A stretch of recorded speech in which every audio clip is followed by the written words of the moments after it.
Hi, I'm Midge Shoemaker, and today is day 47 of my doing 100 days of YouTube videos and focusing on my writing. So, yay for my writing. I think yay for my writing. I did my day today a little bit differently, which I think is kind of how I'm supposed to be doing my days or how I want to be doing my days. Maybe not entirely, but I kind of overdid it yesterday, and I'm extremely sore today.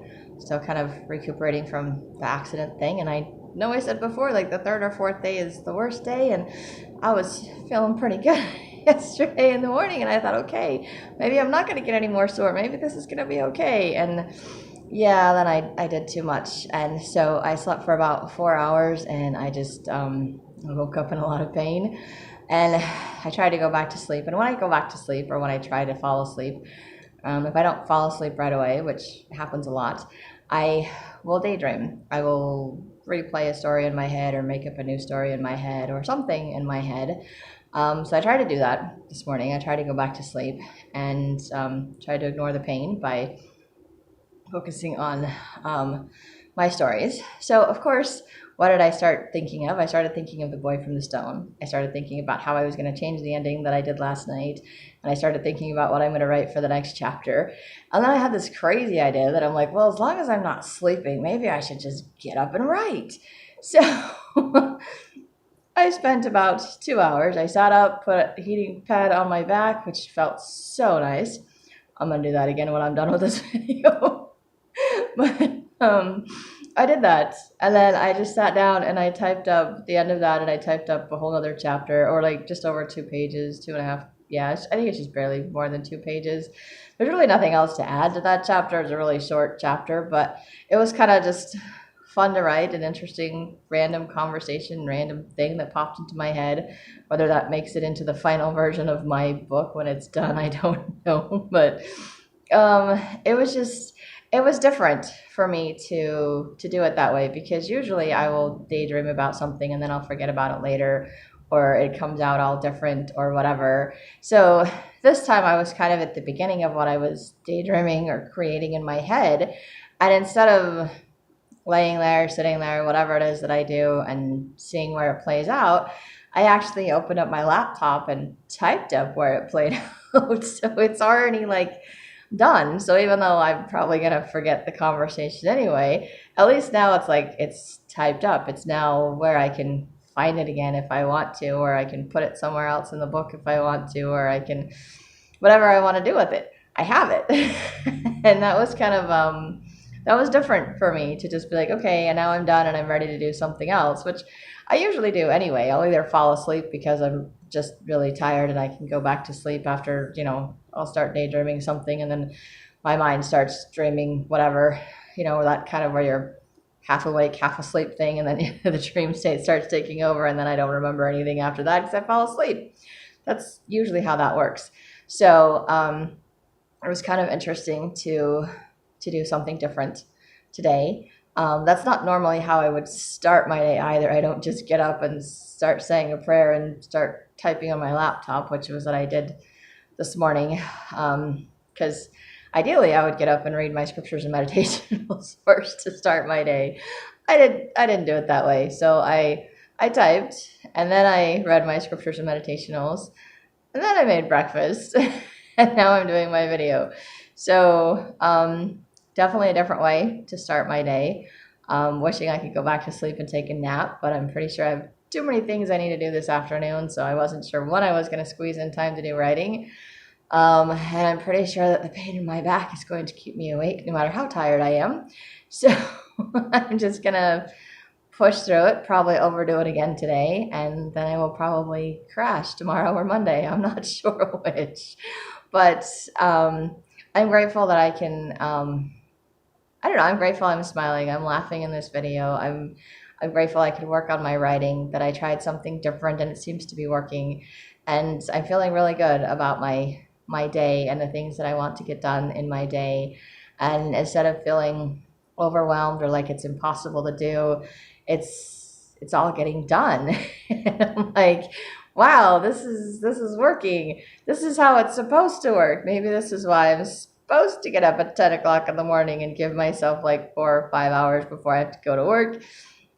And then I can go to work and come home and go to bed instead of getting up right before I'm supposed to go to work and then staying up way later than I'm supposed to and getting 4 or 5 hours of sleep, which is not good for me. Although I only did get about 4 or 5 hours of sleep, which I know is not good for me. I know my body needs more sleep to heal, but I probably need to do some more stretches or something or take some more pain meds. Sucks that they wear off after 4 hours. Go figure. So apparently I can't sleep that much. I haven't been in that much pain until last night. So, well, the first night I was, and then last night, and I think it's just because I did too much, stayed out too late working and doing things and thinking, oh, I could just work through it. I'm good. And I was going to stop a couple hours before I did, and I didn't realize those extra couple of hours, although it helped me make some more money last night, was not very happy for my back. So I need to pay a little bit better attention to my body. Still learning how to do that. I think maybe this accident is something that's supposed to help me do that, to pay attention, to take better care of myself, to take better care of my body, to recognize my limitations and know that I can only do so much. And yes, I can push myself for so long, but I'm just going to run myself into the ground, and I'm not supposed to do that. So I have to find a balance, and I have to build up the stamina to do all the things that I want to do. That's why I started with 100 days of gratitude. Now I'm adding 100 days of writing. Then I will add 100 days of something else. it's a process of building up to things and building the strength and the stamina, emotionally, spiritually, mentally, physically. All of those things have to be built up. And it's kind of hard for me because I'm like, I remember being like in my 20s and 30s, and I could just be like, okay, I'm going to start a new schedule. And I'm like, I could do it. And I'd be tired or exhausted for a couple of weeks. And then I would just, my body would just adjust, and I would just, here we go, gung ho, maybe a month, especially with exercising. But then it's like, okay, after a month of doing 25-minute videos or 2 weeks of 25, I'm like, I'm ready for the 45-minute. I'm good. I can do this. And I could lose the weight, and I could do all of those things, and it was a piece of cake. I don't know, something after you hit 40, it's kind of like your body's like, it don't happen that way. You can't just get up and do it like you were when you were a kid. You got to build up to it. You have to rebuild those muscles because they've kind of atrophied. They're not working the way that they used to. So it kind of sucks to have the memory of what I used to be able to do, and then trying to convince my body it can do that, and it just laughs at me. I'm pretty sure it just laughs at me. That's my kind of sense of humor. It's like, you think you're going to do something today? That's funny. And hence my internal battle. I think I just have too high of expectations. And not that I'm not capable of doing all the things I want to do. It's just they're going to take longer, and it's going to take time for me to rebuild those muscles, to rebuild that stamina, to be able to endure and do all the things that I want to be able to do in a day. So I have to stop expecting myself to be able to do it, or to be comfortable and energized to do it. I have to work through tired. I have to push through some of it a little bit, because in order to grow and to build, we have to extend. We have to push a little bit beyond what we're used to, outside that comfort zone. But you can't push too far, because you don't want to overextend and re-injure, which I think I kind of did a little bit last night, overextended and re-injured, and hopefully I don't do too much of that today. But I don't know how much sleep I'm going to get right now, because I know I have so many other things I need to get done today. But I know that God is going to help me through this, and that it will get better, and that it will teach me how to do some stretches and some exercises, and maybe start learning to pay attention to my body. And that if I do things on a schedule, a system, that I'm not going to wear myself out, that I will give myself the time to sleep and to do things. And it's just going to be a longer adjustment period than I want it to be.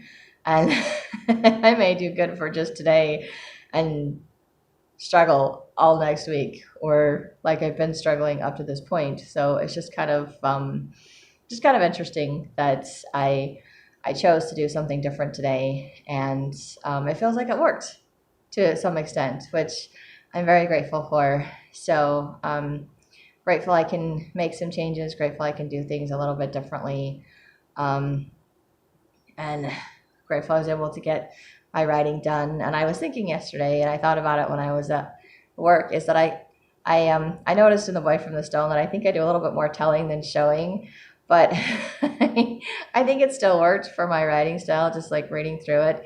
And I feel like that's more like me and my writing style. And I think my writing style is a little different for each character or book that I write, because each character acts a little differently, thinks a little differently. So their descriptions of what they see is a little bit different, what they notice, that sort of a thing, I think.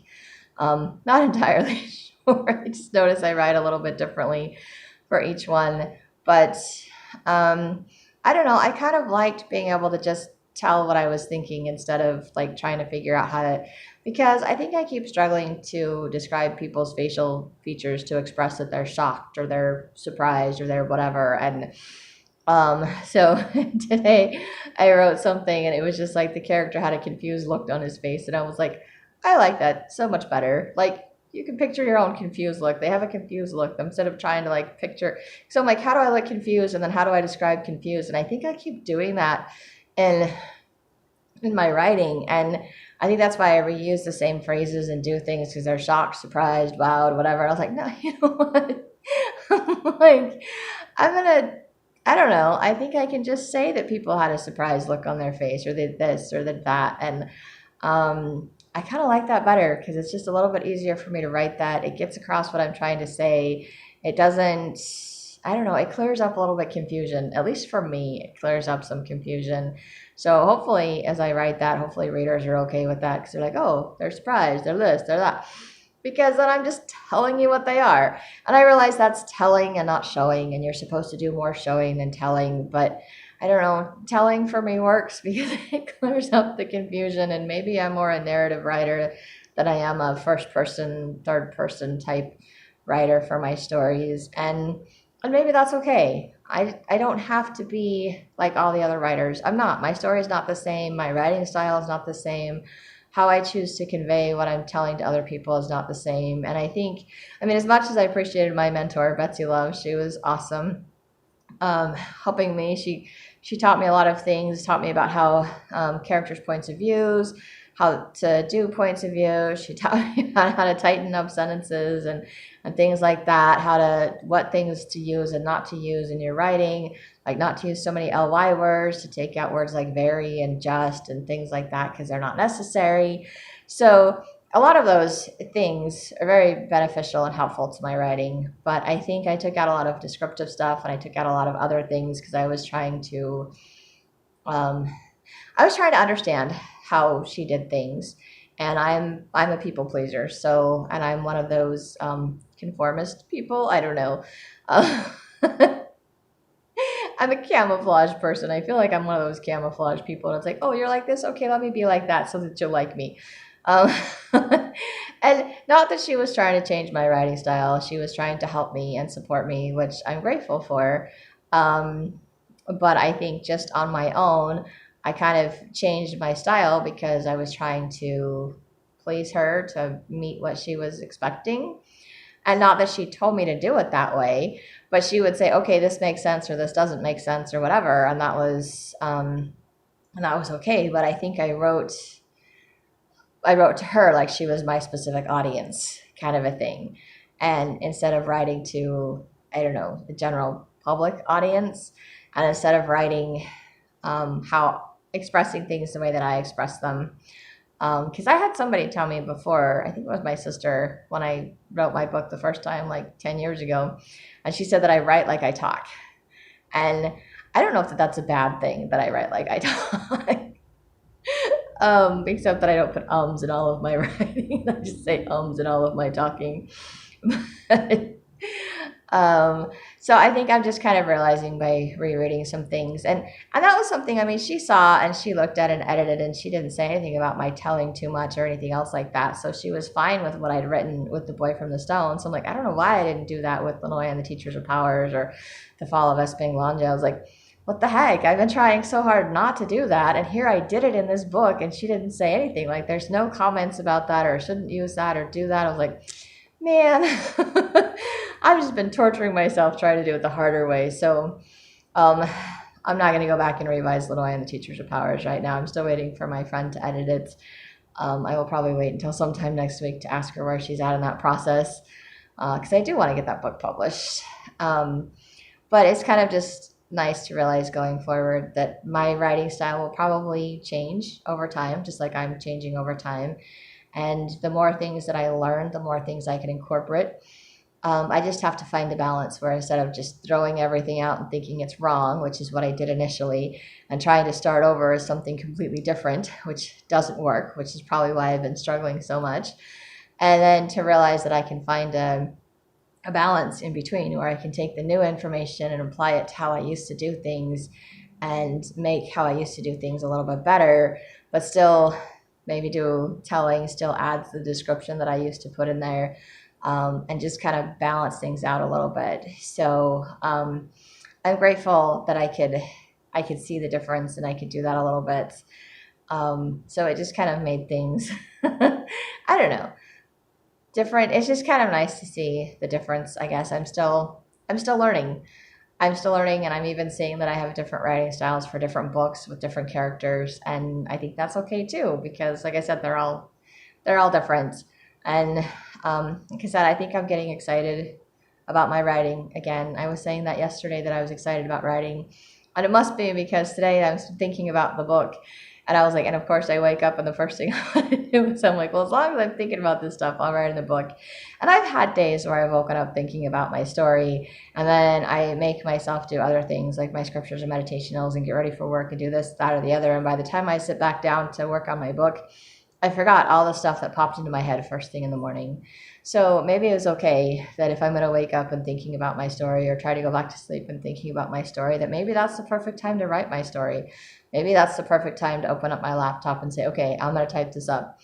And I encourage anyone out there that's writing that if you get those ideas to jot them down on a piece of paper or something, a recorder, if you're not at home where you can do it, or if you have the time and the ideas are in your head, just sit down and type them up. That's probably the best way to do it. I don't know how convenient that is, depending on your lifestyle or your schedule or whatever. But you can always go back to the ideas. You can always revise the ideas. You can always figure out where they fit later. But I know I'm one of those people. I bounce around with the different things, and then I go back through and figure out how they fit together, and then I make the necessary adjustments and changes and revisions, and then all of a sudden I have this amazing book that just popped out of nowhere. So, I mean, I wrote down all of my ideas for recognizing God's hand in my life. I've come up with a few more. I still have to finish the last 3 or 4 sections trying to figure out how they organize them and then go back through and figure out what else I need to add or take out or what I need to do to make it flow a little bit better. But I think I'm going to save that for like Sunday. Sunday seems like a spiritual day, so maybe tomorrow I'll work on that. Maybe not. I don't know. I'm just having fun working on writing The Boy from the Stone, and I'm grateful that I have something fun that I can write, that I can work on. It's a nice distraction from the pain that I'm in, and it gets me excited about my writing and the idea of publishing my books and entertaining other people. I feel like this book will be very entertaining and fun for most people to read. I don't feel like my other ones. My other ones are far too serious. So, very, very serious. So it's kind of fun to be a little lighthearted in this one and just have it all be like blowing off anything serious, making jokes at everything. Little bit to the extreme on the opposite end of things, but it's fun. And eventually, hopefully, this character will find the balance.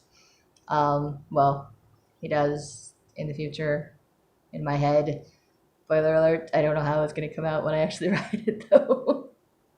But it's fun. And I'm grateful that I'm enjoying my writing. I'm grateful I can do my video again before I have to go to work.